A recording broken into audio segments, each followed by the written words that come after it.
Hi, I'm Leaf, and I want to share with you my current obsession, which is the book series Dungeon Crawler Carl.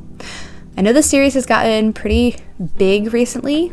I've seen an entire bookshelf dedicated to it at our local Barnes & Nobles, which I think means it's gone beyond internet fame and is now famous in the real world. But if you haven't heard about it, it's fantastic. You should go read it. I started reading this series before it got that famous, not to sound too hipster, but not really though, because it was about like a year ago that I started reading the series. Book 8 just got released, and it's the first time I've actually had to wait for a book release, so that means when I first started reading it, books 1 through 7 were already out. So clearly I have not been a fan since the beginning, but I am a huge fan now. And I'm kind of holding off on reading book 8 because I want to reread books 1 through 7. I have a very bad memory, so I wanted a refresher to be completely caught up. I do this with TV shows too. I watched all of the 100, and I've watched the first season like 8 times, and the second season 7 times, and so on. So yeah, really a bad memory. Also a very slow reader, and I thought maybe if other people wanted a refresher for book 8 or 9 when it comes out, you can come to this video and watch a faster telling of the story if you don't have time to read it or listen to the full audiobook. And by the time I'm done with these videos, there'll probably be another new book out, so I guess that's just how it's gonna be. But there's gonna be a lot of spoilers in this, because it is kind of an in-depth summary, but it's not a complete retelling of the story. You're still missing a lot of the details and a lot of the heart. So if you haven't read the book, definitely go read the book first instead of watching this video, because I don't want to spoil anything for you. I cannot capture the heart, humor, characters, or world building that Matt Dinniman has created through his writing. So go read the books. There will be lots of spoilers in this video, so you better go read the books first. I mean it. Another group that might benefit from this video are people who want to enjoy and understand the story, but don't enjoy the level of gore or language that's in the books. It really isn't that bad, but I know that's why I haven't made my mom read the series. So maybe this is a way that we can share the wonderful story of Carl and Donut with even more people than it would have originally reached. Matt Dinniman has just created this wonderful world and these wonderful characters, and he's such a good storyteller. I really want everyone to be able to enjoy that. I highly recommend you go read it first. So after you've read it and you want a refresher, come back and watch this. Definitely yell at me in the comments if I get any details wrong, and together we'll set the record straight. So yeah, this story is about a guy and his ex-girlfriend's cat as they fight their way through an alien-created dungeon after the world is basically destroyed. It's Hunger Games meets Hitchhiker's Guide to the Galaxy with a little bit of D&D and video games thrown in. It's in a genre that is becoming really popular lately called LitRPG. So if that sounds up your alley, which I mean it should sound up everyone's alley because it's awesome, then you should definitely go read it. I've seen a lot of videos going around lately made by other girls saying things like, for a book written for dudes, this is pretty good. Or, it's so strange that I like a book written by a man. And I just find that a little offensive, because this book is definitely written for men and women. It's written for anyone who enjoys a good story and good characters. That stuff is not reserved for men. That's very silly. Don't feel like you will only enjoy this if you like quote-unquote men things. So yeah, and here we go. Dungeon Crawler Carl, Book 1. The book opens in the wee hours of the morning on January 3rd, when Carl's ex-girlfriend's cat, Donut, leaps out of the apartment window into the freezing cold. Carl, not being a complete asshole, throws on his girlfriend's pair of Crocs and heads out into the street in his white boxers with pink hearts and a leather jacket to go rescue the cat. This turns out to be very fortunate timing. As he's outside, the aliens invade. Every building, every car, every cardboard box is flattened, and everyone who was indoors at the time dead. This includes Carl's neighbor, Mrs. Parsons, who had stuck her head out the window to complain about the noises Donut was making, and whose head now rolled around at Carl's feet. Gross. A little about Carl. He is a 27-year-old ex-Coast Guard working as a Marine tech and living in Seattle. A little about Donut. Donut's full name is Princess Donut the Queen Anne Chunk. That's Anne with an E. She's a flat-nosed tortoiseshell Persian show cat. She belonged to Beatrice, the girl Carl was dating up until a few days before the collapse. B had gone away to the Bahamas for New Year's and had posted photos on Instagram of her and her ex-boyfriend together. So Carl had recently broken up with her. As she hadn't gotten home yet, Donut was still in Carl's care, and her escape artist antics had saved Carl's life. Immediately following the collapse of all the structures on the planet, Carl hears an announcement and reads along as the words float in front of his face in a language that is not English, but Carl somehow understands. The announcement explains that per syndicate rules, Earth had failed to file for mineral and elemental rights and is therefore being mined. The Borant Corporation has been given control over Earth and its mining and has decided to do an 18-level world dungeon. The Borant Corporation has full rights to broadcast the world dungeon to the rest of the universe, and a system AI has been brought in to run the dungeon. If you enter the dungeon, you will have a chance to win back the planet by surviving to the 18th level. You can't leave unless you make it to the 18th level, or if you meet certain other requirements. As soon as the announcement is over, 150,000 entrances to level 1 of the dungeon will open. Each level will have half of the amount of entrances as the one before, with there being only 2 entrances to the 18th level and 1 exit. So half and rounded up. The math checks out. I've done it, even though I'm not very good at it. You will have 5 days to find an entrance to level 2. Each level will be open longer than the one before it, but once the level closes, it's gone. The system AI highly recommends finding what it refers to as a tutorial guild upon entrance to the dungeon. If you are still alive after the collapse of all the buildings, you have 2 choices. Enter the dungeon or stay outside to fend for yourself. Carl really only has one option, though. He's half naked in below 0-degree weather with no shelter in sight. In other parts of the world, the parts where it's warm or daytime, it's probable that many people survived the collapse. But it's 2 a.m. in Seattle on an unusually cold winter night. Carl was all alone, beside Donut, so he enters the dungeon, Donut clutched in his arms. Inside the entrance, Carl and Donut find a staircase with symbols of fish carved into them, at the bottom of which is a large door, also carved in the shape of a fish. Staring at the door, an information box pops up in Carl's vision. It says, "This is a rendition of a Kuatin, the dominant species of the Borant system, and principal owners of the Borant Corporation. Make sure you recognize these guys. There will be a test later." I want to take a second to apologize for any pronunciation issues. I am one of the few people that did not listen to the ebook and Jeff Hayes' wonderful rendition, so a lot of my pronunciations are we're just winging it, and I'm sorry.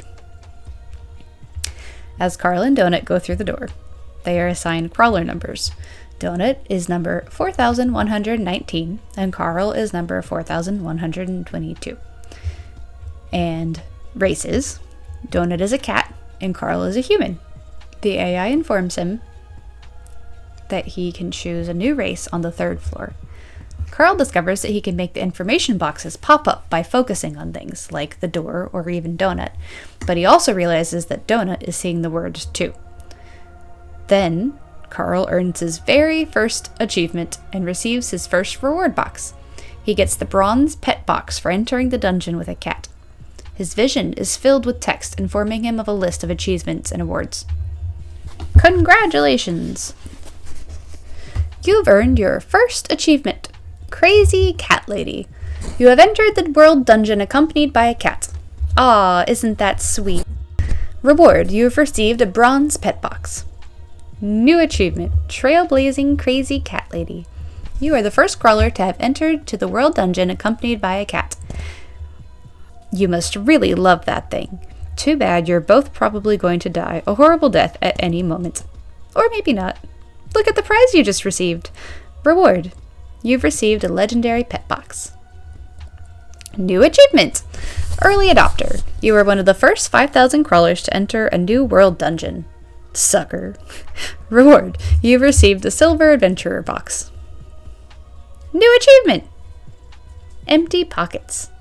You didn't bring any supplies. None. You know you still gotta eat, right? Reward. You've received a bronze adventurer box. New achievement. Why aren't you wearing pants? You entered the dungeon wearing no pants. Dude, seriously? Reward. You've received a gold apparel box. New achievement. Unarmed combat. So, you just gonna waltz right into something called a world dungeon and you're not even gonna bring a weapon? You're either braver than you look or you're just an idiot. Good luck with that, Van Damme. Reward.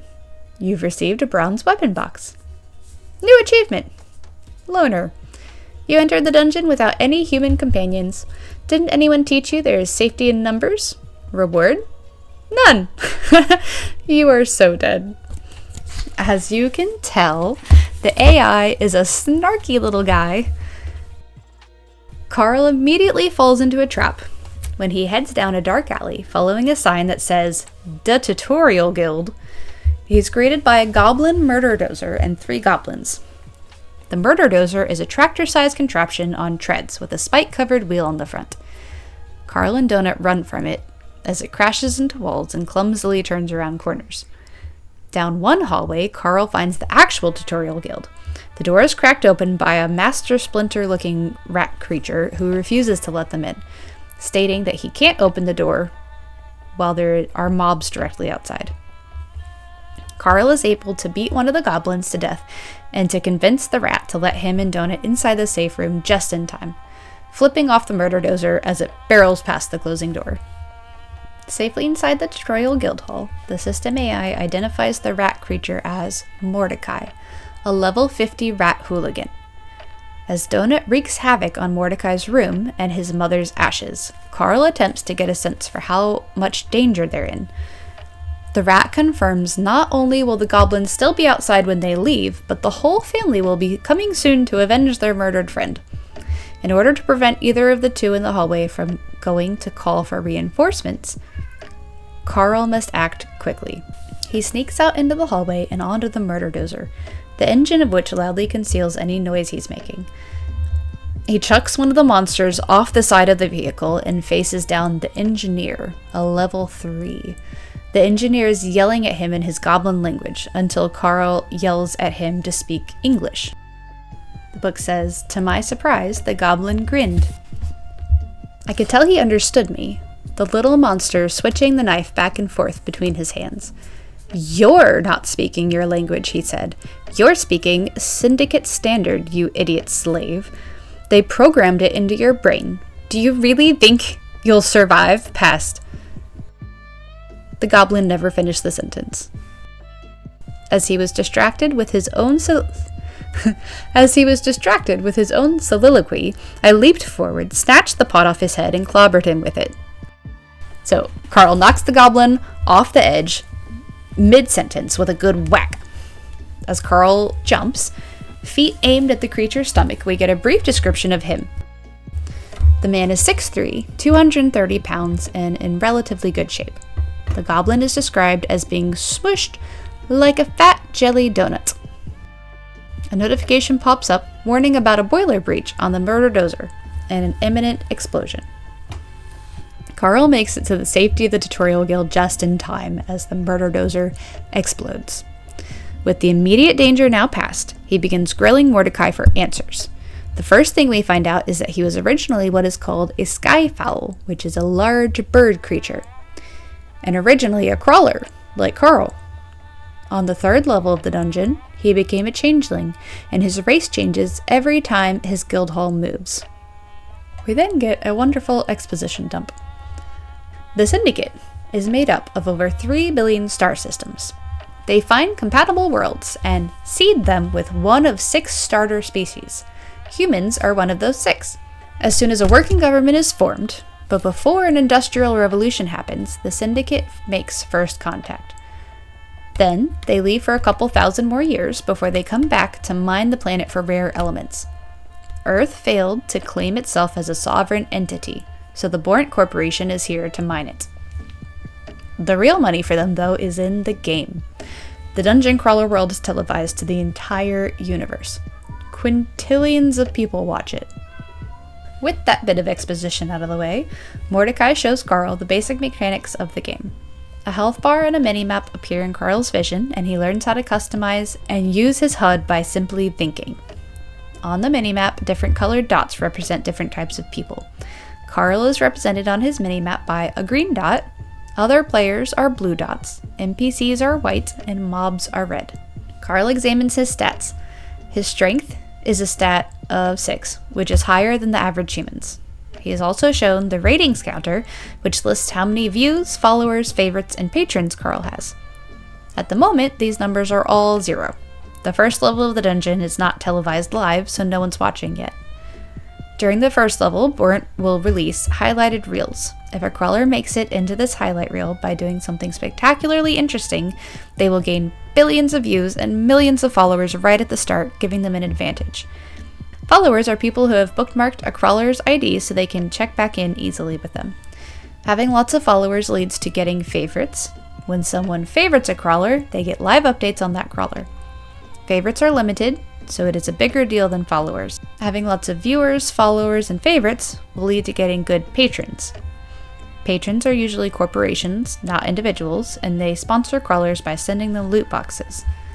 The loot from benefactor loot boxes is the best. All of the boxes in the dungeon, whether from benefactors or otherwise, are organized by the following tiers: bronze, silver, gold, platinum, legendary, and celestial. Also, bathrooms are the only place that crawlers can't be watched. It was bringing the ratings down to see that. Anytime a crawler mentions the interstellar government or the organization sponsoring the crawl, the system AI records the conversation to make sure the crawler isn't saying anything negative. Bad things happen if the crawler is saying something negative. Mordecai and Carl go over his skill list, which lists every possible thing Carl knows how to do, from the basics like walking, breathing, swimming, to more specialized like unarmed combat and electrical repair. Next, they cover his magic. His mana directly correlates to his intelligence level, which is 3. He's able to add 10 potions, spells, or special items to a hot list at the bottom of his screen. The only spell he currently has is a healing spell that takes 2 mana points and heals him 20%. So he adds it to his hot list and he practices with it. The game mechanics explanation is briefly interrupted by an announcement in a female voice. Addressing all of the crawlers, she informs them that about 13 million people enter the dungeon, and they are already down to 10 million. She doesn't seem too upset about the fact that 3 million people died in the first 15 minutes of the dungeon. When her announcement's over, they move on. Mordecai and Carl go over the party system. Anyone who entered the dungeon together was automatically put into a party. Party members share experience and can group chat with each other. Donut and Carl form a party, as any living creature above a certain weight was given a crawler ID. However, only crawlers with an intelligence level of at least 2 can do the tutorial, and if they don't, they are designated as pets. So a little bit about Mordecai that we know so far. He's a guild master, but he was originally a crawler, like I said before. He bailed out of his crawl at the end of the 11th floor. He says he saw what guarded the entrances to level 12 and knew he couldn't do it. Becoming it. Do you guys know how cats don't like closed doors? Like, he doesn't want to come in, but he's upset that the door is closed, so he's just sitting out there meowing. I love him. I love him. I love him. I love him. Okay. He says he saw what guarded the entrances to level 12 and knew he couldn't do it. Becoming a guildmaster was the deal he made with the people running the dungeon to get out safely. This dungeon world is his last before he is free to be a full citizen. So, the first level is open for 5 days. The crawlers all have that much time to find an entrance to the next level. Once the first level collapses, the timer on the second level will begin, and Mordecai says it will be open for 10 days. The levels get smaller as you go down, which makes sense. The first level is almost the size of the surface of the planet. Starting with the 4th level, each level will have a different theme and will be much smaller. The first 2 levels are kind of a practice tutorial level, and things start to pick up more on the 3rd level, where crawlers get to pick a race and a class and really start to develop their skills. Okay, but what if someone won the dungeon, made it past level 18? The message said if that happens, they gain control of the world. Maybe your world is under control of one of your people. The rat creature grunted. Remember how I said I made it down to the 11th floor? Yeah. A handful of crawlers over the centuries have made it that far. One once made it down to 13. One. He died within a half hour of hitting the floor. He was a human, like you, but from another human world. That's the deepest anyone has ever delved, kid. Level 13. The final game mechanic they go over, before getting to the opening of the loot boxes, is the inventory. A new feature of this scroll is an unlimited inventory. In the past, the inventory was limited by quantity and weight. In this scroll, if you can lift and hold an item for 4 seconds, you can put it in your inventory, excluding living things. As Carl catches up on his new achievements and their rewards, we get to see a little more of the AI's personality, which can best be described as snarky and irreverent with an inappropriate, dry sense of humor. For example, new achievement! You've entered a guild hall. Congratulations! You know how to open doors. Reward, that sense of fulfillment you feel? That's reward enough. New achievement! Podophilia. You've used your bare feet to crush and kill an opponent. Hey, that's my fetish! Seriously, keep doing it and you'll be rewarded. This will help. Reward, you've received a gold shoebox. New achievement, level up, baby! You've received enough experience to gain a level. Reward, leveling up is your job. You don't get rewards for doing your job. He also gains a skill level in pugilism? Pugilism? For beating a mob to death with his fists, and he levels up to level 2, gaining 3 stat points. They finally get to the loot boxes, which Mordecai informs him can only be opened in a safe room. As he says, all guild halls are safe rooms, but not all safe rooms are guild halls. Safe rooms will be marked on the minimap, and will contain restrooms, sleeping cubicles, and possible food. Mordecai, with a healthy dose of foreshadowing, warns Carl that, although no loot will ever be dangerous to open, he should always read the descriptions of items before you activate or wear them. The bronze boxes that Carl opens contain mundane items like a pet healing scroll, some pet biscuits, some healing and mana potions, and a few crude weapons. His silver boxes offer up some torches and dynamite, along with a goblin pass, which becomes a floating symbol that brands itself onto his arm. The first gold box gives him 2 items, a night gaunt cloak and a troll skin shirt. From the gold shoe box that he received for smushing the goblin, he gets an enchanted toe ring. Not a shoe. The last box is a legendary pet box, which gives him a lot more pet biscuits, plus 1 enchanted pet biscuit. Mordecai recommends that Carl feed it to Donut while they are inside the guild hall, as there are over 100 different possible effects of the biscuit, and only half are good. If it transforms Donut into a toothed flesh butcher and tries to attack him while they're in the safe room, she'll be transported out of the safe room. Carl takes a few seconds to think over his options. He is fully aware that Donut is a liability. Imagine trying to get a cat to stay with you, let alone protect it through a dangerous dungeon for a long period of time. The biscuit might help make her more self-sufficient and easier to protect, and he does feel an obligation to keep her safe. On the other hand, Mordecai had said that the biscuit is worth a couple thousand gold, which would be very useful. While he is comparing his options, Donut makes the decision for him. She jumps up and eats the treat. As she lands back on the ground, she turns into basically a pile of jelly. Mordecai says she's being transformed, and that because she wasn't teleported away, it won't be a negative transformation. All they can do is wait and see what happens. While they wait, Carl takes a closer look at the items he got from his many boxes. He puts on the Night Gaunt cloak, which gives him a +4 to Constitution and other bonuses, and the Trollskin shirt, which adds 7 to his regeneration skill, plus some other stuff. Now, decked out in a jacket, a cloak, and boxers, he still has no pants or shoes. The toe ring he got gives him +3 to Strength and +3 to the Powerful Strike skill, which multiplies the damage he does without a weapon. In the last few free moments, Carl explores his skill menu. He looks up the arcade game Frogger to see if his skill level would reflect the time he poured into the game as a kid, while his mom tried to protect him from his father by keeping him in the basement for hours. It's a skill he probably won't use here in the game, but you never know. The entire dungeon was made of the human civilization that was destroyed in the collapse. So maybe the game will pop up.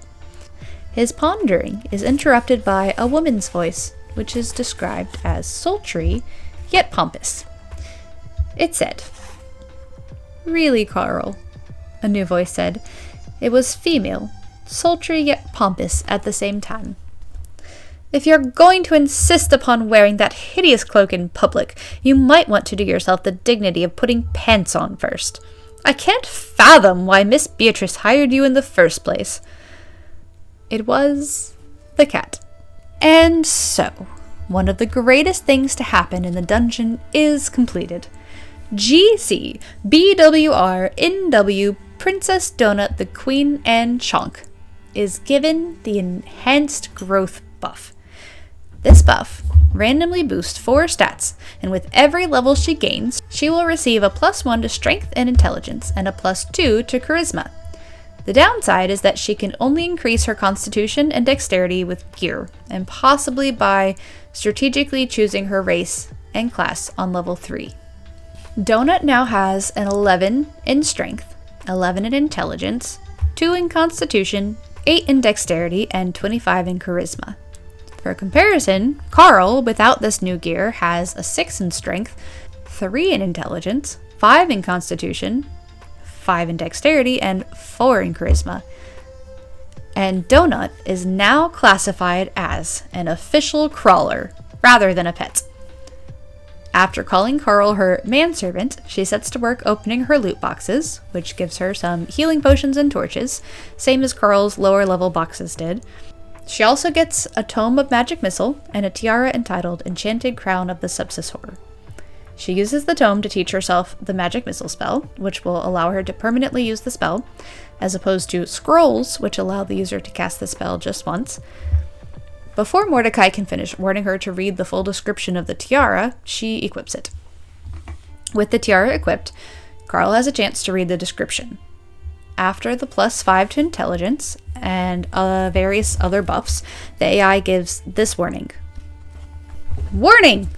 Seriously though, I'm going to say this again. Warning! Read this shit before you put it on. Placing this crown upon your head permanently places you within the royal line of succession for the Blood Sultanate on the 9th floor of the dungeon world. Removing this item will not remove the status. Royal members of the Blood Sultanate will be required to slay the Sultan and all other members of the royal family before descending to the 10th floor. You'll only want to wear this if you're a bloodthirsty, raging psychopath. The tiara was also listed as fleeting and unique. Mordecai explains that fleeting meant that if she ever takes off the tiara, it will disappear and a new one will appear somewhere else in the dungeon. He warns against doing this as it means that someone else might get the crown and become another person they would have to kill to get off the 9th floor. For the first time, Carl realizes he may at some point have to kill other crawlers, not just dungeon monsters, a thought that makes him sick. He doesn't have much time to think about such things though, as Donut, with the higher combined stat total, has been made their party leader. With her new power, she renames their party the Royal Court of Princess Donut, gives Carl the title of Royal Bodyguard and herself the title Grand Champion Best in Dungeon. She then exits the guild hall. As they leave Mordecai, he tells them that he is now their official game guide, so they'll find him in any training guild that they enter until they reach the 4th floor. He sends them off with a warning to wait at least to the 12th floor before taking any exit deals, which Carl brushes off as something he doesn't really need to worry about because he doesn't even believe they'll survive to the end of the current floor. Donut is awful to Carl at first, acting like a stuck-up princess. I know those of us that have read the book, which is hopefully everyone watching this video, we know that we come to love Princess Donut very quickly, but if you'll remember at the beginning of this book when she first starts being sentient, she's kind of a jerk. That does end quickly though, because she's acting so much like a stuck-up princess that Carl immediately decides to separate from her. This makes her panic, and she lets her guard down. When she got her upgrade, she retained all of her memories from when she was a cat, but she understands them in a different way now, and that takes some adjusting, which is understandable. What she does know for sure is that she needs Carl, and Carl needs her. She reminds him that when he and Beatrice first broke up, she saw him searching for new apartments and was specifically looking for ones that allowed cats. He was planning on taking her with him. He loves her. Their heart-to-heart is interrupted by a new mob encounter. A level 3 bad llama. This thing is the size of a horse and it shoots fireballs. Donut hits it with a magic missile and Carl finishes it off with some punches. While the game stitches up his broken hand, Donut loots the corpse, and they find some trailer park grade meth on its body. As they explore the dungeon, Carl experiments with the many bathroom doors they pass. Each door looks to be taken straight from a restaurant or business from the surface. The rooms behind the doors contain a single toilet with some toilet paper, and turns out to be the same room every time. When Donut opens the door, she finds a kitty litter box instead of a toilet. They search for a safe room so they can get some rest, and along the way, they get into some tussles with some low-level mobs, like rats and cockroaches. Ugh. Carl smushes them with his feet, and Donut works on leveling up her magic missile from the safety of Carl's shoulder. They both gain a level or two during these fights. Carl also gains some skills that have to do with his feet. The AI clearly has a thing for feet. It gives him the smush skill, which increases his ability to step on things as long as he is barefoot. So basically bribing him not to cover his feet with shoes. When they find a safe room, they discover it looks basically like a foreign McDonald's, with a playroom and everything. Like the aliens scooped up an entire fast food joint and plopped it into the dungeon. There are 3 TV screens above the counter. The first is game stats, so the countdown until the level collapse, the countdown until the Dungeon Crawler World Earth premieres, and the crawler count, which has dropped to a little over 4 million. The second screen is a crawler leaderboard that will populate at the end of level 3. And the third provides details about the safe room, so how many rooms are available for rent, how much the rooms cost, and the fact that food is available. They meet the babka in charge of the place, who cooks Carl a meal and gives Donut some yogurt. Aside from food, the safe room also has rooms for rent where they can rest. The third screen had informed them that they will be able to purchase a personal space starting on level 4, but for now, they have to rent if they want a safe place to sleep. So Donut rents a room from the babka, who calls her Your Highness, as he should, and Carl tells her that his plan is for them to make the safe room their home base, and to not wander far until the staircases to the next level open up. Donut agrees, on the condition that they find a spectacular way to kill mobs, so that they will end up on the highlight reel. Donut and Carl are finally able to get a nice long rest and a shower and some food, and then they venture back out to continue grinding the small cockroaches. They meet some larger cockroaches, but quickly fall into a routine, with Donut first firing a magic missile, and then Carl stomping in with his feet, which are his strongest weapons at this point, along with his bare fists. They make their way to a large room.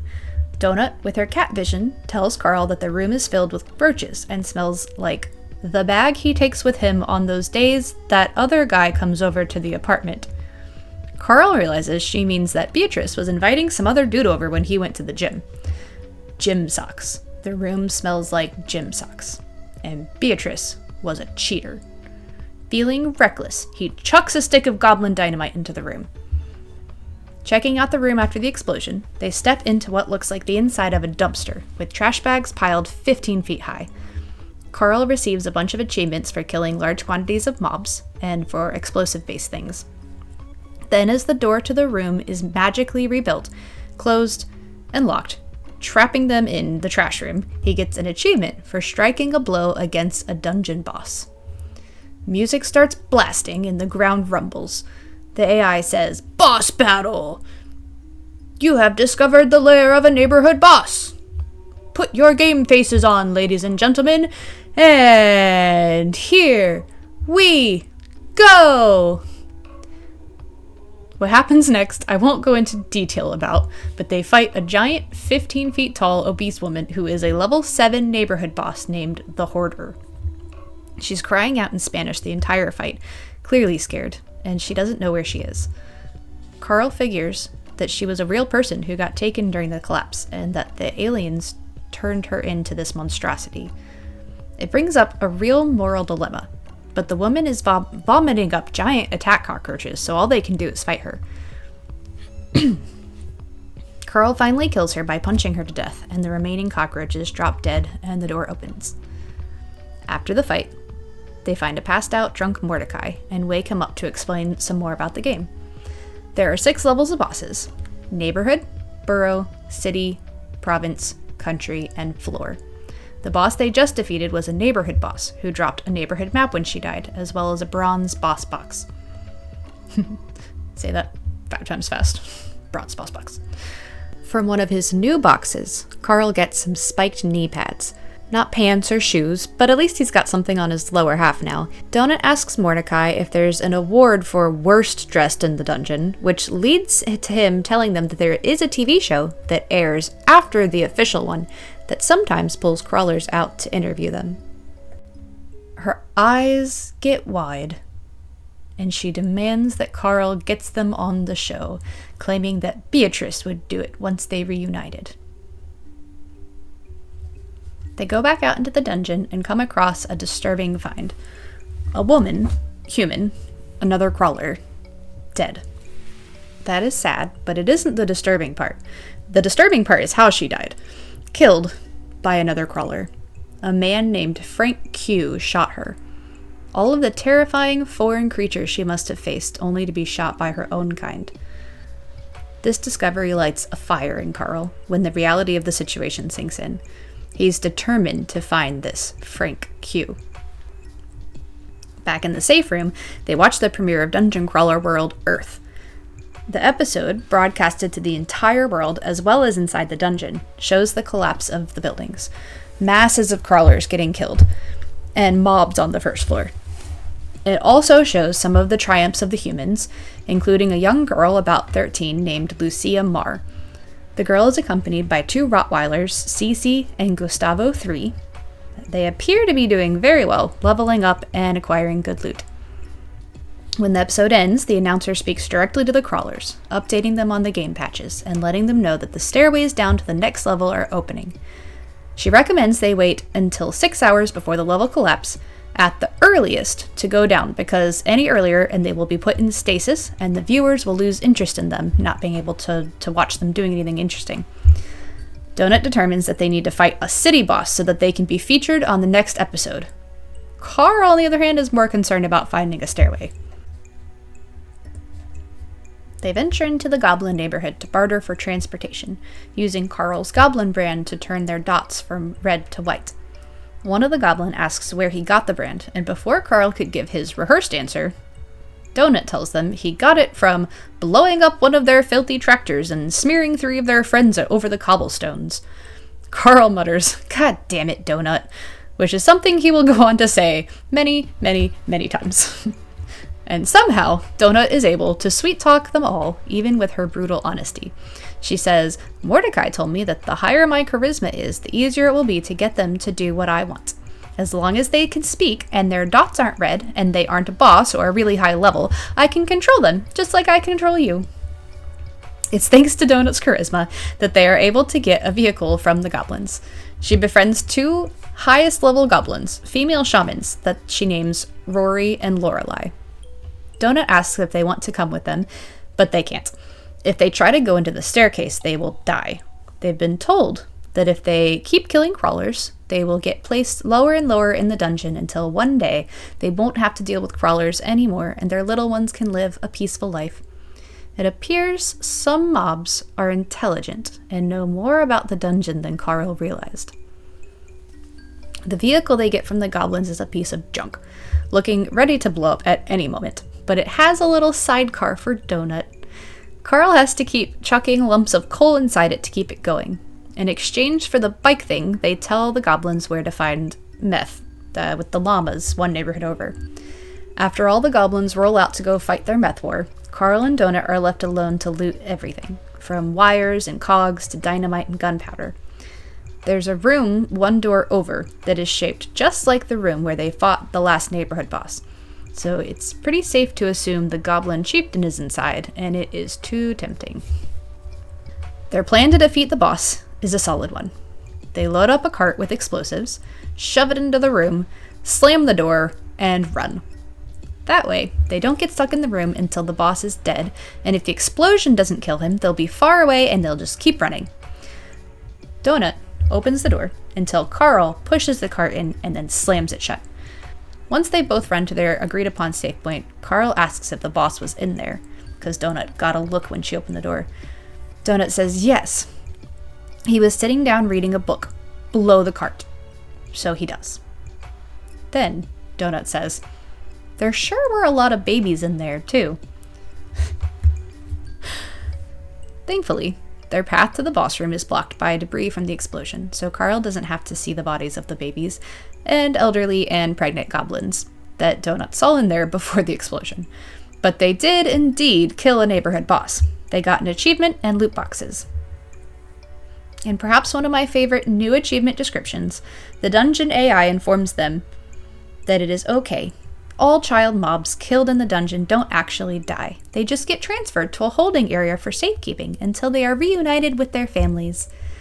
The reward for the achievement is, these past 20 seconds, when your conscience started to ease, that was your reward. It was also a lie. That baby is dead, and it's dead because of you. You're totally going to hell. They also got a war criminal achievement for killing more than 20 non-combatants in a single attack. The AI says, question. What's the only thing standing between an innocent child and a happy, fulfilling life? Answer? You. The answer is you. It was that moment, first reading this book, that I really started to get an honest impression of what this book was going to be like. And it was wonderful. So they hunker down in a safe room for some rest and to open their loot boxes. They both receive tattoos, much to Donut's anger, that give them access to something called the Desperado Club. Donut gained experience with her charisma, and Carl received bonuses in handling explosives. As they lay down to try to sleep, Carl attempts to find peace with what they had done. Logically, he knows the children were in that room on purpose, and they were meant to be killed. But Carl has a really good heart, and it still bothers him.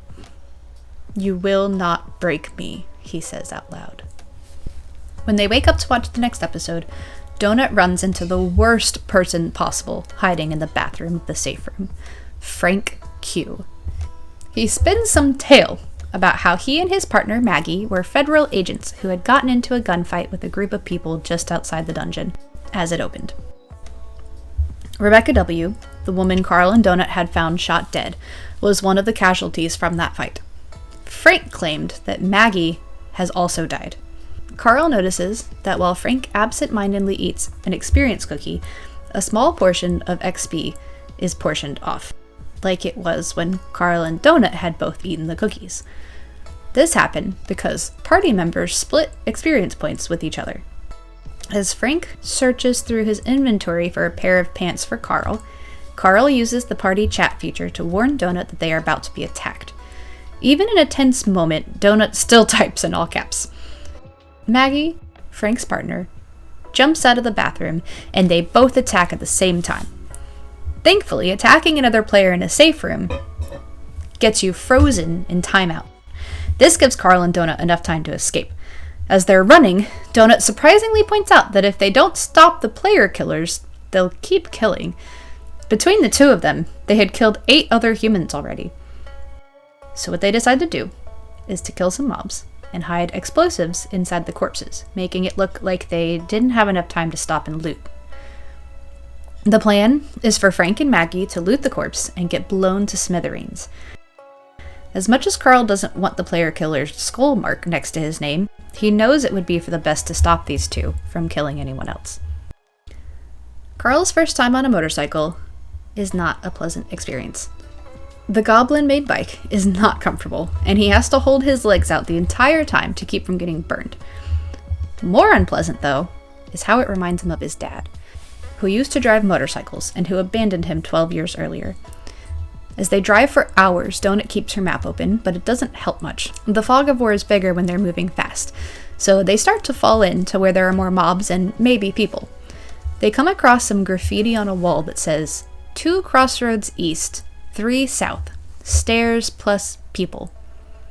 It very well might be a trap, but they decide to take the risk. They are met by a group of almost 40 people, which would be great, except the majority of those people are almost 100 years old and can barely walk. A younger guy, Brandon, greets them when they enter the room where the old people are huddled. He fills us in on their story. They are from an old person's home called Meadowlark.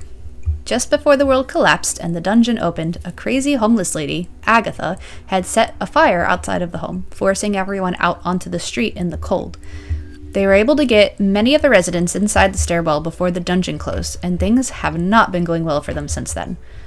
All of the firefighters who had come with them into the dungeon had been killed.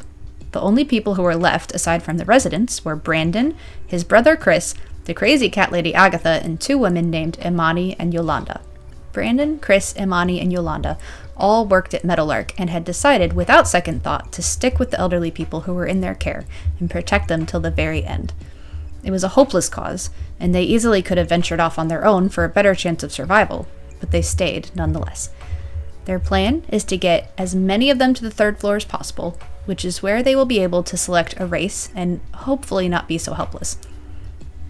Imani looks to be about 20 years old. She's a thin woman who looks slightly haunted. That likely has a lot to do with the 12 player killer skulls next to her name. Brandon explains that at one point she was guiding some of the residents to a safe room when they got attacked.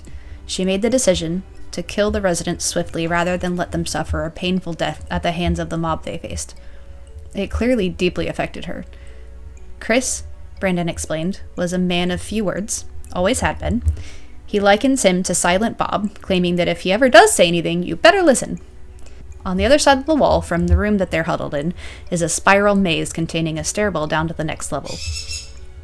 The problem is that the stairs are protected by a burrow boss, who occasionally speeds by the door. Some of the others who had come down with the group had tried to take out the boss, but they were all unsuccessful. Carl determines that it's better to die fighting for a good cause than to die only protecting himself. His first thought is to take it out Goblin Chieftain style, rolling a huge bomb in the path of the speeding monster.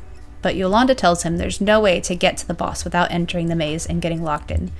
So he and Donut spend the next day grinding to get their stats up and make a plan to attack the boss after the next episode airs.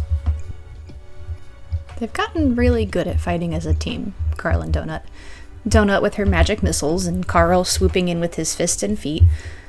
No matter how much he tries, though, he cannot get her to level up her paw-slashing skills, or stop typing in all caps in the party chat. She doesn't want to be so close to the mobs that she gets covered in blood, or dirty and matted, like Ferdinand, she says, but she won't explain who Ferdinand is. The neighborhood is inhabited by lizard men. When they find the neighborhood's boss room, they figure it's the practice they need. To create this neighborhood boss, the dungeon smushed together one of the lizard men and a roided out gym bro. The boss room is a gym, and he fights with the weights scattered around the room. Donut starts by shooting magic missiles at the boss while Carl takes out the lesser lizard mobs. Once Carl is able to turn his attention to the boss, it doesn't go very well. The boss nearly kills him, but Donut swoops in to save the day. She bravely jumps onto the guy's back and attacks him with her claws, just like Carl wanted, and does severe damage to him. But he knocks her off with one good hit, and she goes flying.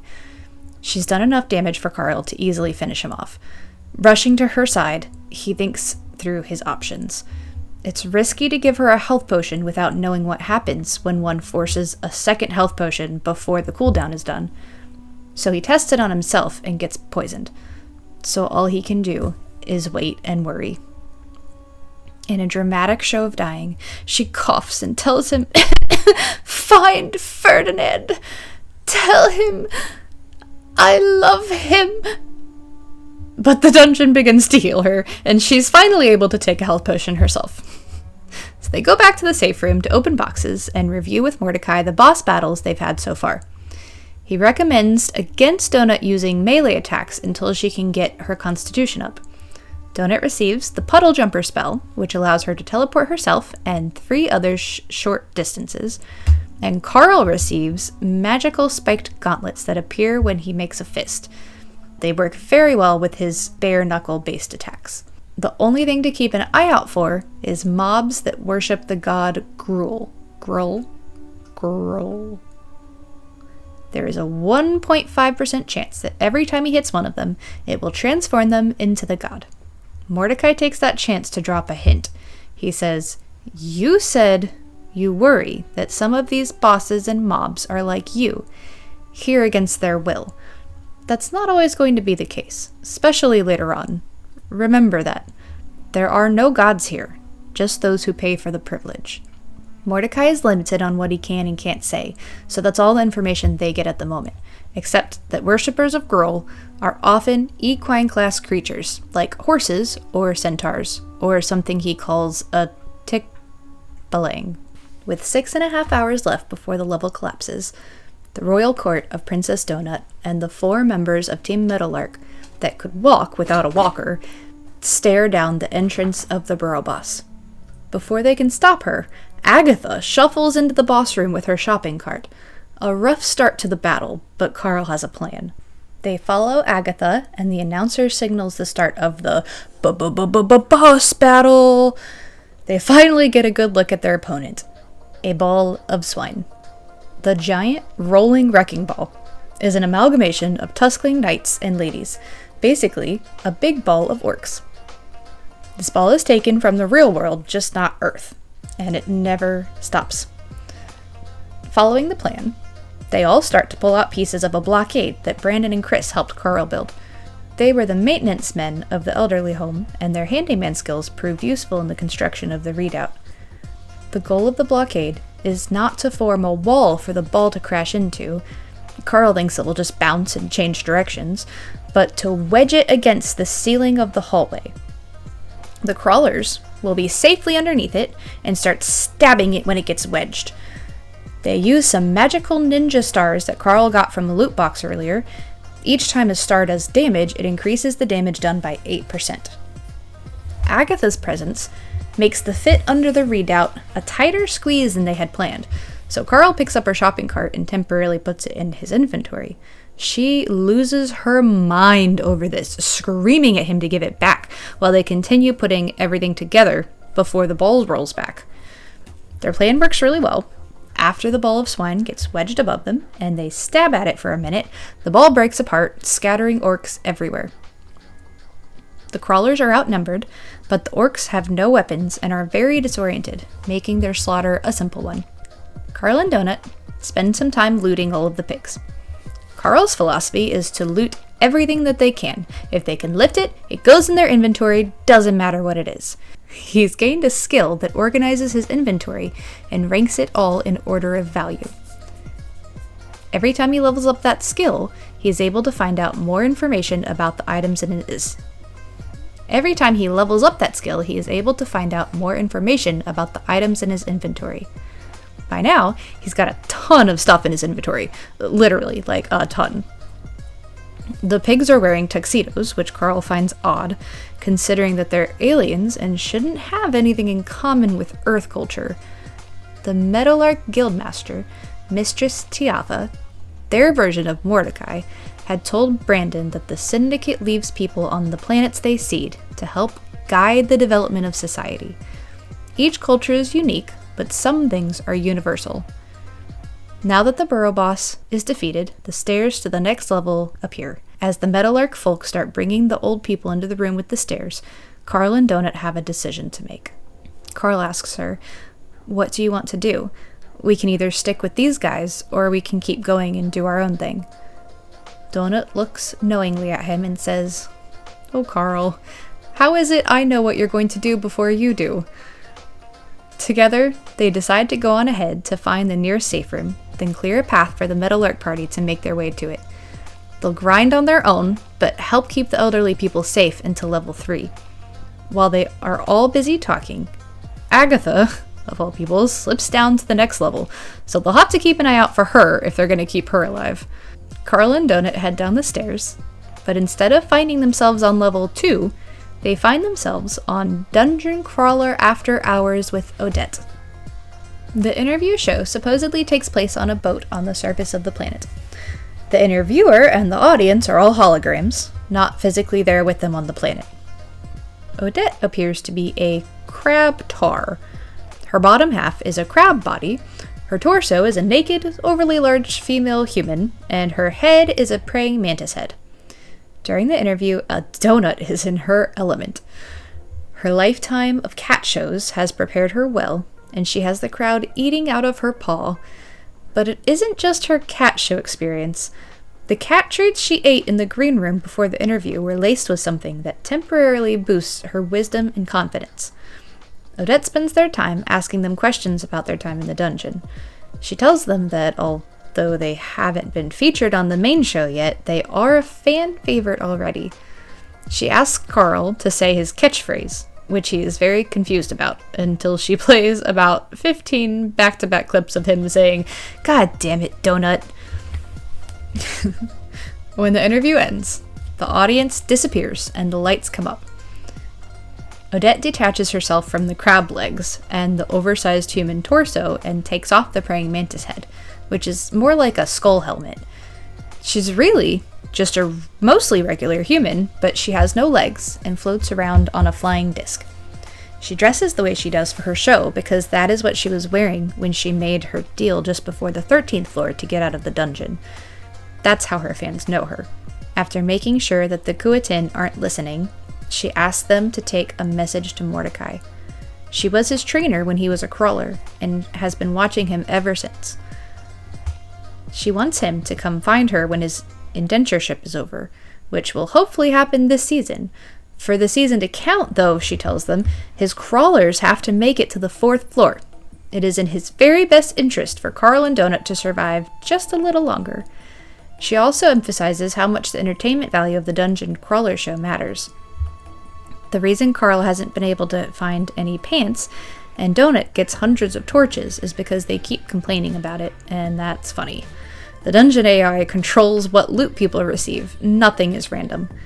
And if the viewers like you enough, your chances of surviving are much better. Finally, she leaves them with a warning. Don't trust anyone unless you know what they are getting out of it.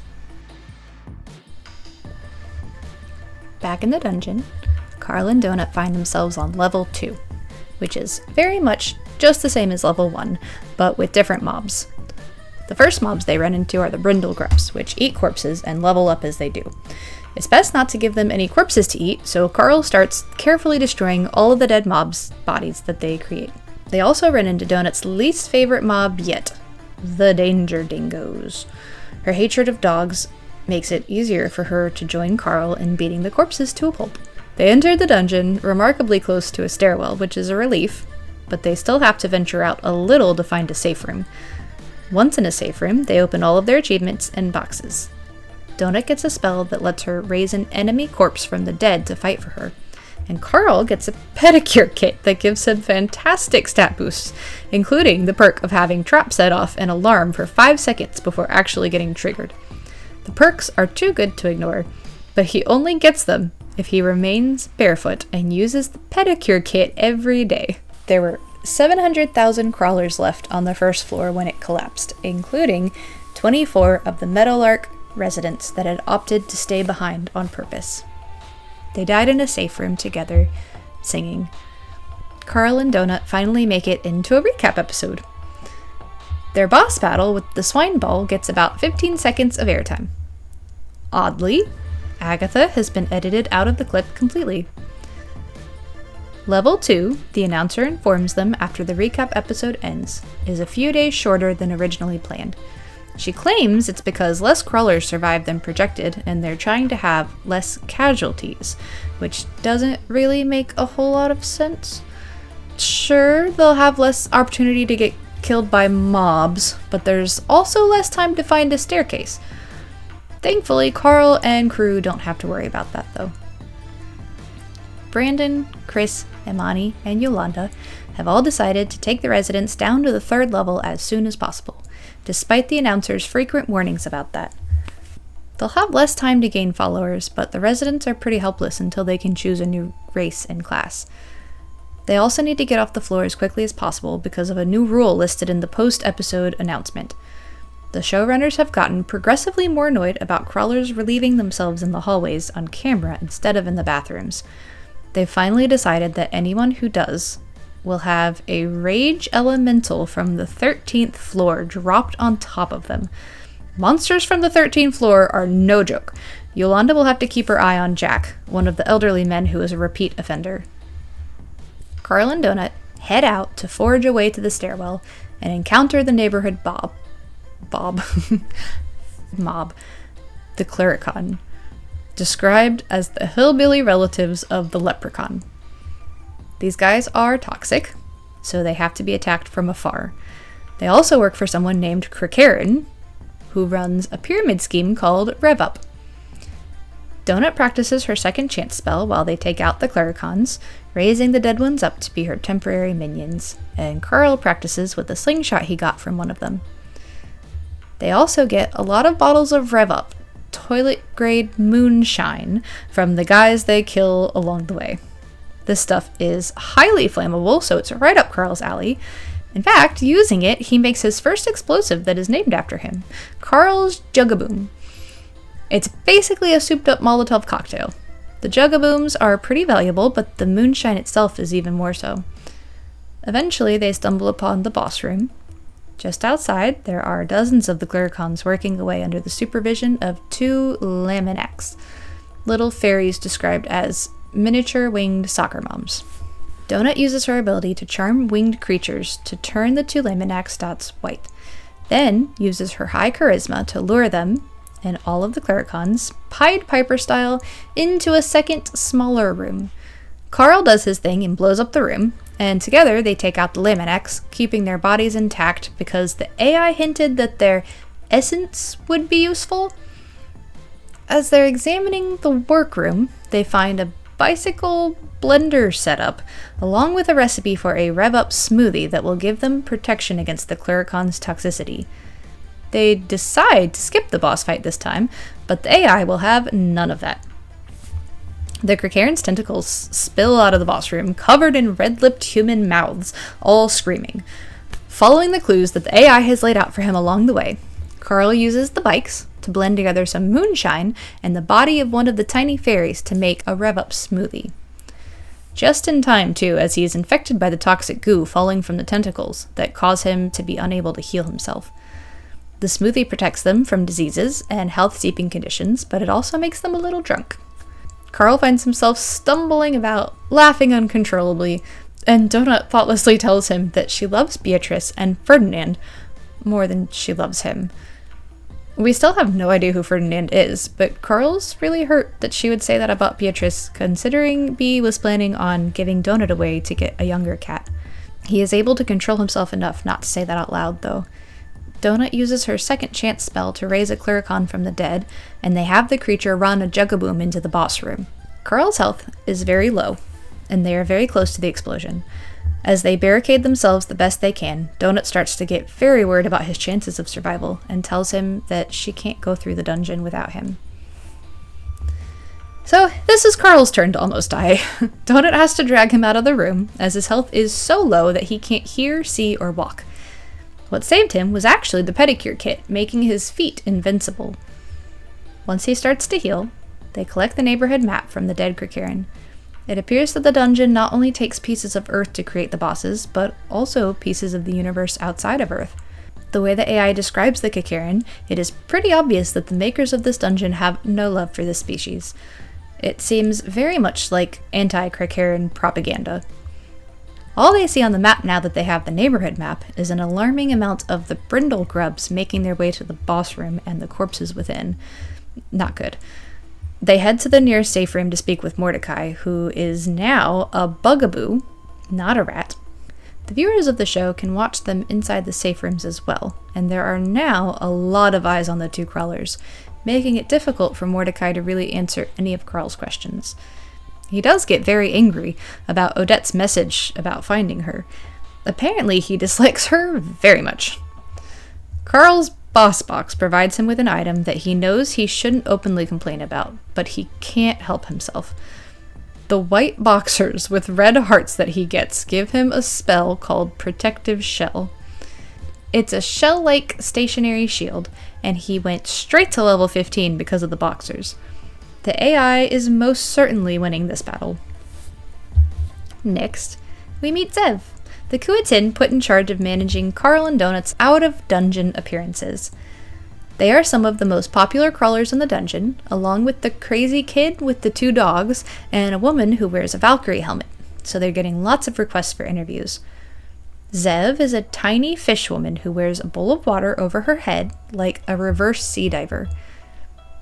Most of the Kuatin wear something called a rebreather, which is much smaller, but Zev doesn't trust those.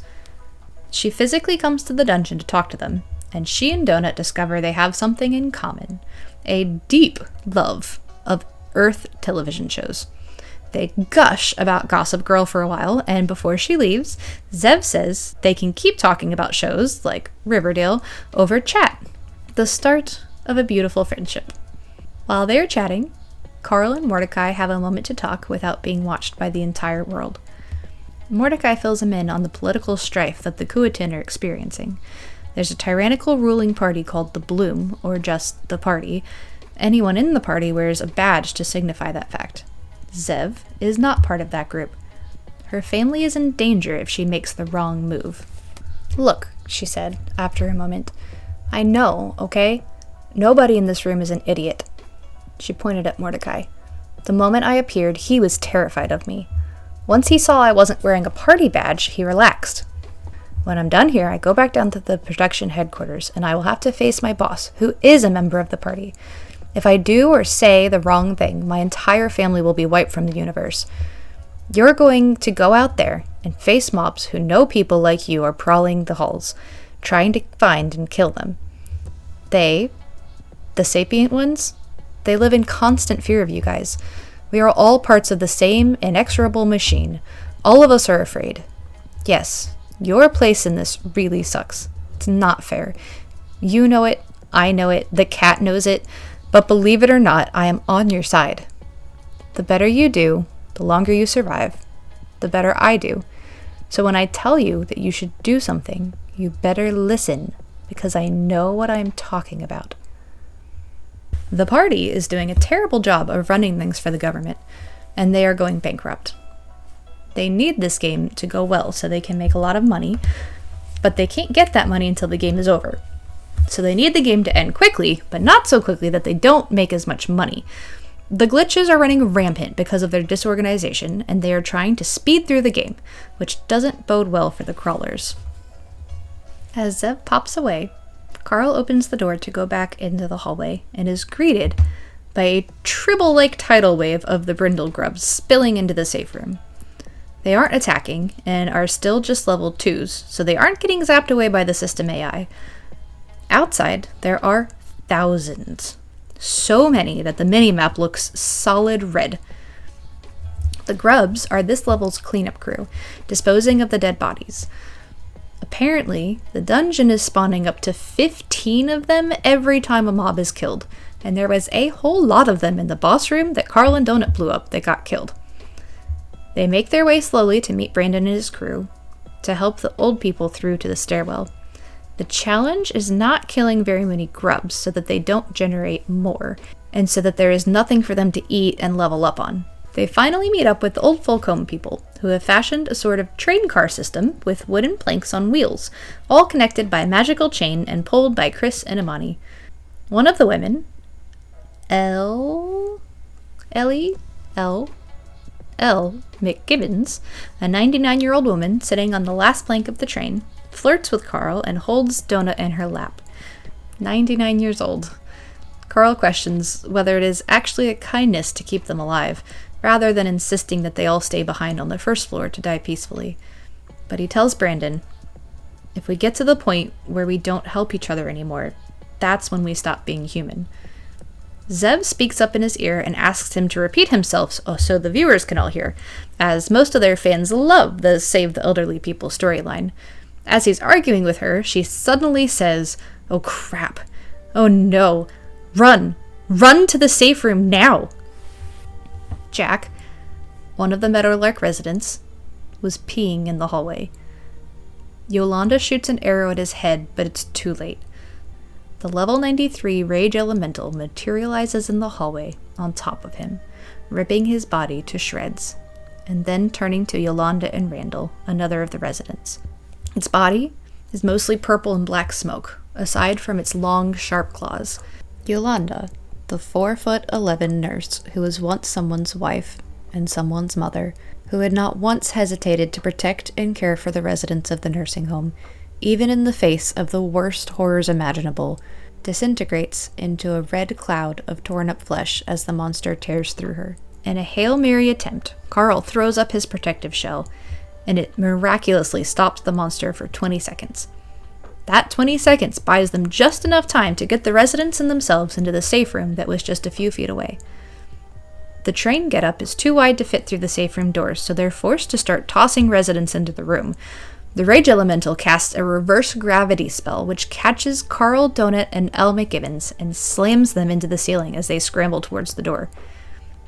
Carl protects Elle, and Donut grabs what wheelchairs she can, but in the chaos it isn't many. The last thing Carl does before they shut the door for good is toss a Juggo-Boom into the hall.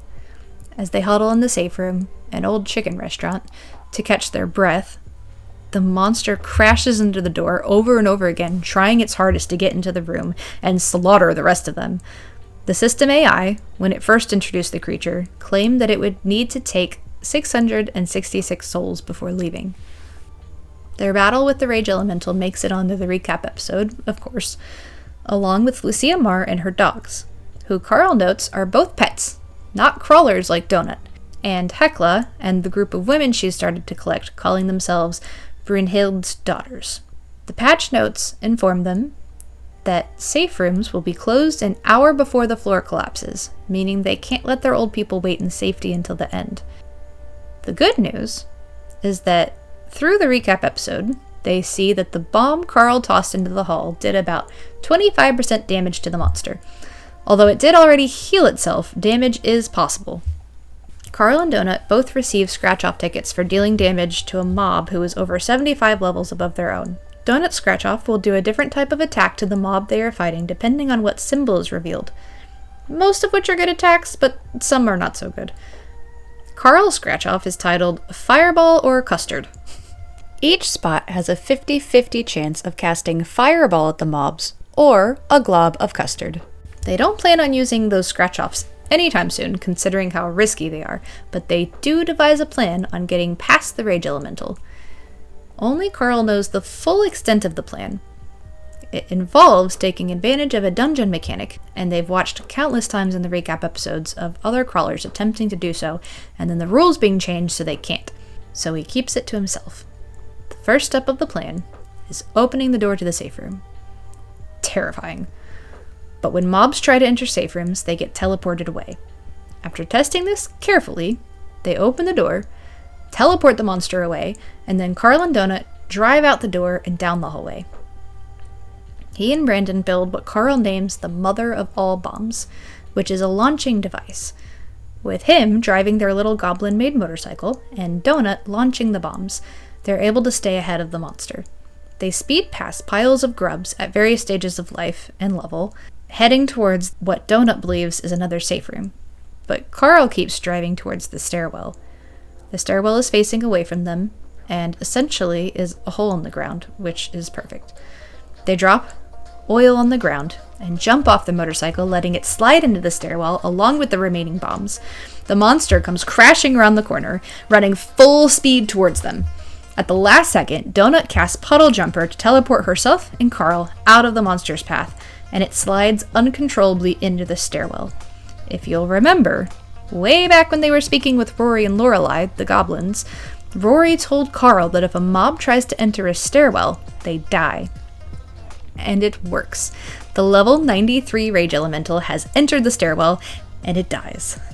All while 1 trillion people from across the universe watch on. They get the remaining 36 residents of Meadowlark, along with Brandon, Chris, and Amani, to the stairwell safely and say their goodbyes, not knowing if they will ever see them again. Hopefully, the residents are able to choose a new race and class on the 3rd floor that will give them a fighting chance, but who knows for sure. Carl and Donut, once back in the safe room, get a chat message from someone called Mukta, telling them to get ready to be zapped away to a talk show in a few minutes. Mukta tells them Zev is on timeout, and they are now scheduled to go on a different show than what she had planned for them, and that does not feel like a good thing. The show is called Deathwatch Extreme Dungeon Mayhem. Its host is a large orc named the Maestro. The audience is made up of preteen and teenage boys of all species. The vibe is violent and immature, with the audience yelling glurp glurp as a catchphrase. Carl and Donut can see 5 other chairs, 1 of which is for the Maestro, 2 of which appear empty, and 2 house 2 Asian men, Li Jun and Zhang. Again, apologize if I am butchering the pronunciation of these names. I read the book. I will admit, I did not listen to the audiobook. I am so sorry, Jeff. The audience, at first, can only see the Maestro and the 2 Asian men, as the Maestro begins a segment called Deathwatch.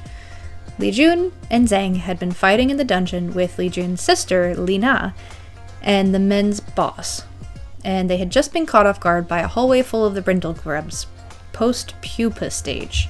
The monsters that break out of the pupa are huge hornets that spit out acid. A lot scarier than the tiny little brindle grubs that they were trying not to step on. For the Deathwatch segment, the Maestro pulls a group of crawlers out of the dungeon just as they're about to die. He shows them a series of clips of other crawlers fighting, and if they guess whether those crawlers survived the fight or not correctly, they have the opportunity to teleport someone out of their own fight. They get 2 correct, so they can teleport 2 people away to a safe room, out of themselves, Lena, and their boss. Before they can decide, Carl gets angry. He hates the orc. He hates the crowd, and he is pissed off. He threatens to leave. The audience can't see him yet, and Mukta tells him he can't. He then asks if he is allowed to say whatever he wants, as long as it isn't negative about Warrant or the Syndicate, and he is told he can. He insists that the Maestro bring them on the show early, before the Deathwatch segment ends, and proceeds to poke at the orc mercilessly. He suggests that they use the 2 teleportations to teleport himself and Donut into the fight. The Maestro, an over-emotional little baby, gets so angry that he sends the 2 Asian men back to the fight without allowing them to teleport anyone away, but not before Carl can give them hurried instructions to turn and run. They all watch on the screen as all 4 crawlers escape the hornets, and Carl tells the Maestro to glurp on that, with a huge grin on his face. As they play the footage of their fight with the Rage Elemental, Carl and the Maestro have an off-screen conversation. Carl continues to egg the orc on, drawing out information that they probably shouldn't know yet, information about the 9th floor, and something called the Faction Wars, where people from outside the dungeon come into the dungeon and fight. The Maestro will be coming with his people, the Skull Clan, as their leader. He also puts a species name to the Blood Sultanate that Donut will have to kill before moving on from the 9th floor, due to her tiara, the Naga. He seems to think that this is an impossible task. Mordecai had told Carl that he might need to leave Donut behind when it came to that. The angrier the orc gets, the more he reveals, but he reins himself back in before appearing back on screen. Carl may have won the first half of the show, but the 2 mysterious empty chairs are cards that the Maestro has yet to play. The 2 seats either hold Beatrice and a second person, maybe her boyfriend, maybe Ferdinand, or they hold Frank and Maggie, the 2 player killers. Since Beatrice is likely dead, Carl is not at all taken by surprise when the screen begins playing a recap of Frank and Maggie's time in the dungeon. But It reveals a very different story than what Frank had told Carl when they met. They had come into the dungeon together, with a teenage daughter. Their game guide had advised them that the only way they would survive was by killing other players. The young girl was very against this, never taking the life of another player, despite her parents pressuring her. She had been in the safe room when her parents had attacked Carl and Donut. She had been with them when they followed them down the hallway and stopped to loot the rat corpses that Carl had booby-trapped. And she had been next to her father when he pulled out the stick of dynamite. In the explosion, Frank lost his hand, and his daughter had been left badly injured. Maggie cradled the girl as she cried. Then she put her daughter out of her pain. What the hell? Carl fumes when he sees this. Frank and Maggie appear in the empty seats. You didn't have to kill her. Why did you do that? To get the experience? She would have healed. Your own daughter? Maggie demands that he didn't see the full story and doesn't know what he's talking about, but he doesn't let up. Because of the game mechanics, the girl would have healed and survived. But Maggie was able to get the experience from killing another player. It just seemed too awful even for them. It's clear that Maggie blames Carl and Donut for the death of her daughter and despises them for it. The maestro ends the show by giving out gifts to the crawlers. To Carl, he gives a pair of shoes that Carl can't wear now because of the many bonuses he gets from being barefoot. The maestro was clearly hoping for some kind of reaction out of Carl, which he does not get. To Frank and Maggie, he gives a potion that will raise their find player skill to 15, allowing them to locate any crawler in the dungeon. Once they are finally off the show, they get a visit from Zev, who was put on timeout by the dungeon AI for warning Carl about the rage elemental. She's back now, and is working on their longer publicity game plan. They are very popular now, just as popular as Lucia are. So popular that someone out there has made a snick of Carl and the Maestro. Zev describes snicks as fan fiction movies. This one is a sex tape. The Maestro, apparently, is the prince of the Skull Clan, and the clan is not taking the disrespect very well. This means Carl will probably run into some trouble from them in the future, but that's not really an issue now. All Zev can tell them about the future floors is that floors 3, 6, 9, 12, 15, and 18 3, 6, 9, 12, 15, 18 are all connected.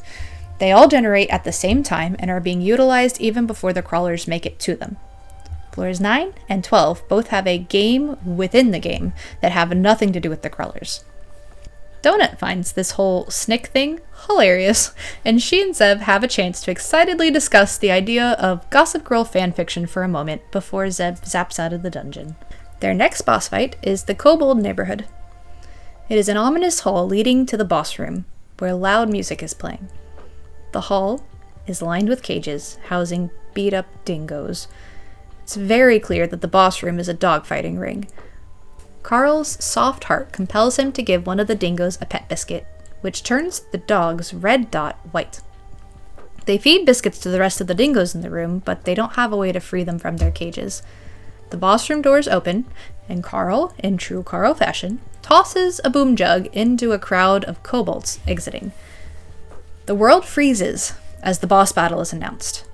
The boss is Ralph, a frenzied gerbil. The AI gives a very long description of the history of Ralph. Apparently, the Black Death was not caused by rats but by gerbils, and Ralph believes that the human death toll of 200 million is not high enough. It is his life mission to triple that number. The AI says he is part earth rodent, part the embodiment of death. So think the rabbit from Monty Python and the Holy Grail. While they fight the gerbil, who is flying across the room with his fangs out, one of the remaining kobolds pushes a button to release the dingoes. This works against the kobold. The dingoes, who are now friendly, finish off the kobolds, and one of them eats Ralph. But Ralph is not taken down that easily. He explodes out of the dingo's head, straight into Carl's fist. Carl's gauntlet has a 2% chance of stunning the monster that Carl is punching, and this happens to be it. As the gerbil lays, stunned, on the ground, Donut points out that rodents are small, perfect for feet smushing. Carl sighs and gives in to the AI's desires. Inside the boss room, they find a reward room. There is a line of cages, each with a different animal inside. They have the opportunity to pick one of those animals to be their pet. Many of them have red dots, including the one that Donut zeroes in on. The thing is a pathetic-looking chicken thing with pink feathers. The AI labels it a Mongoliensis, and he is a boy. Donut names him Mongo. They let him out and try feeding him pet biscuits like they did with the dingoes, but his dot does not turn white, and he bites Donut on the nose. Regardless, she is in love. The AI says he will be very powerful when he's full grown at level 15, but getting him there is going to be difficult because he will attack any mob he comes across, and he will fight to the death. They learn from Mordecai that they have to bond with Mongo before the floor collapses or he won't be able to come with them. After a lot of hours spent training him to wait and attack on command, his dot finally turns white when they start to involve him in the killing of mobs. As a pack animal, Donut teaching him how to kill the grubs is a good first step. They finally bond with him when a hornet creature nearly kills him and Donut saves his life. He bounds up to her happily, now officially part of her party, and bites her on the nose. 7 hours before the level collapses, they wait in the safe room for the 6-hour mark so they can go down the stairs. Carl examines his inventory organization feature, which has leveled up and given him the ability to see items that were in his inventory but are no longer there. Organizing the history tab by value brings up 3 items to the top that he has never seen before. A communication device, a shield, and a pulse pistol. All 3 pieces of tech designed by something called the Valtei Corporation. Just as he discovers these items, Agatha walks by, and he realizes that they were inside of her shopping cart when he added it to his inventory, so briefly. She's headed for the stairs, and he asks her to stop, saying that he wants to talk to her about the shopping cart. She shoots him a quick, "Shut up now," glare, so he quickly adds, "I can fix the wheel. It's squeaking. They can hear you coming." "No need to fix me squeak, boy," she says. "Them critters already know I'm here. They just don't know what to do about it." As she disappears down the stairs, Zev sends them a chat asking if they're okay, saying that there was an outage in the feed for a few minutes. She says there's nothing to worry about, that it happens all the time. And that is the end of book 1. There is an epilogue. In the epilogue, they get zapped to Odette's show as they go down the stairs. She's obtained the rights to interview them between floors. After their interview is over, they get a moment to chat with her. She tells them that Mongo is a velociraptor, and although a risky choice, he will be a powerful member of their party if they can keep him alive. Carl asks her about the Valtei Corporation. They are the corporate system government that is parked outside the Borant system, ready to collect their debt. The Borant Corporation started the crawl early in order to stave off their collection. They are parasitic life forms that utilize the bodies of other creatures. She leaves them with one last piece of advice. She says there is a class feature that Donut should look for when selecting a class. It will make their chances of surviving better, but it will make someone very angry. We don't get to know what the feature is in this book, so you'd better read book 2 or watch my video of it to find out. Ooh, okay. That was a lot. That was the end of book 1. Thank you so much for following along if you've made it this far. I hope it was helpful as a relatively quick refresher or as an introduction to the book. If you haven't read it, I do highly recommend that you do, because as long as this video was, it didn't at all capture the heart of the book, and you will miss out on a lot of the great details. You also won't get the most out of the memes and stuff if you don't read the book, because I left out a lot of the stuff that gets memed and put on shirts and stuff. So if you want to be part of the cool crowd, you better go read it. So book 2 is going to take place on level 3, which is where they get to select their class and race, which when I first read this book, I was so excited to find out what class and race they both choose. I was really excited to read book 2, and I was correct because book 2 is awesome. So if you haven't read it, drop your predictions in the comments below. What race and class you think Carl and Donut are going to choose? Do you think Donut's going to stay a cat? And do you think Carl's going to stay a human? It's about to get even more exciting than this book. Both of these levels are pretty similar, but the levels in the future books, they get pretty crazy and unique and different. Also, it seems very, like, yeah, there's a lot going on, but it seems very localized to Earth. And the more you read, the more you realize that there's so much more going on. I don't know, the example I always use, I don't know if you guys have ever watched Gurren Lagann.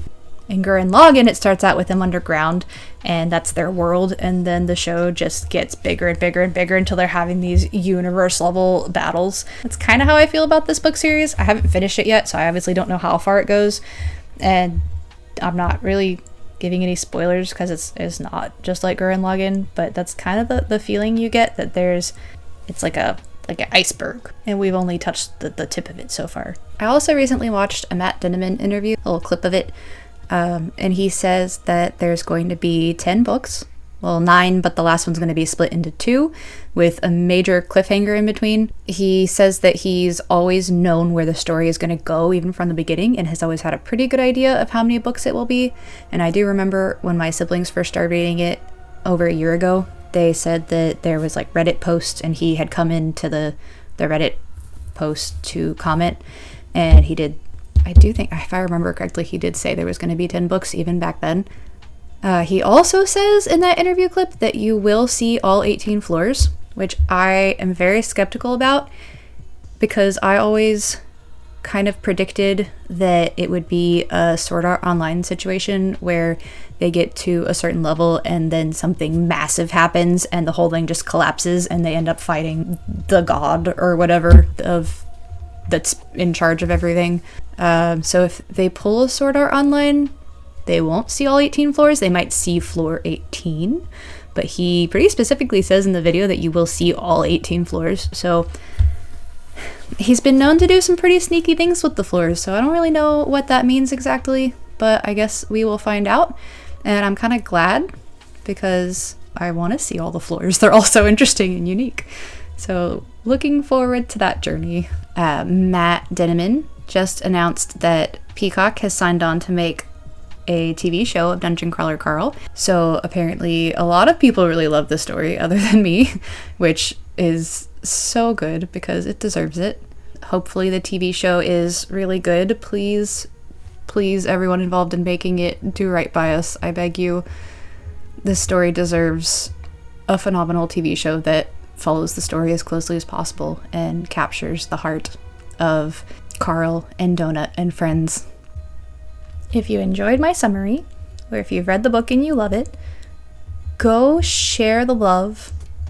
Tell Matt Dinniman what a fantastic storyteller he is. Go buy the book. I'm sure financial support is even better than compliments. Just support him. My inspiration for this video is Wendigoon. I have watched his video on the Blood Meridian twice now, and I will absolutely watch it again, even though I believe it is roughly 4 hours long. The Blood Meridian is a book that I will never read and would never have read, but his video on it has stuck with me more than even movies that I grew up watching. That video of Wendigoon telling the story of the Blood Meridian, it lives in my head.